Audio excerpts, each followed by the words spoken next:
This is a quick preview of my nap and value angle selections, but for all our ITV races selections, please click on the link below.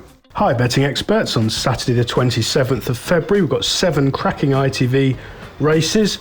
On Saturday, Variety, Newcastle testing ground. We've got the Ida Chase, 2 at Lingfield with the flat season beginning to emerge from hibernation, and 4 high quality races at Kempton. We start off at the Sunbury venue. The ground's going to be pretty much good. It's 15 degrees and sunny here.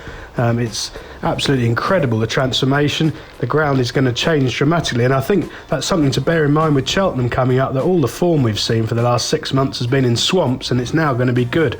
Very interesting to see how that pans out. Anyway, the 225, the Adonis, a grade 2 over 2 miles. I thought Tritonic was the standout choice of the day. Here's our betting expert value angle selection. I was really taken with him before his debut at Ascot over hurdles. The right people backed him for the Triumph hurdle. He was given an awful lot to do there and did extremely well to get up close home. There's loads of improvement to come. Good ground will suit him, and I'll be disappointed if he's beaten. The 335, an 18 runner handicap chase, probably the big betting race on the day at Kempton. The grade 3 this. I'm going to stick with Captain Ord. He's our betting expert nap on the day. He's a really progressive young handicapper. He's gone up 1.5 stones this season. His best form came at Kempton when second behind Royal Pigalle, who's going to the Gold Cup. He had an excuse in the Sky Bet at Doncaster last time when he lost his shoe, and the ground was atrocious there. This surface will suit ideally. He's ridden by the best young rider in the country, Jack Tudor, who's going to be champion jockey one day. I'm amazed that someone like Nicky Henderson hasn't got hold of him to ride.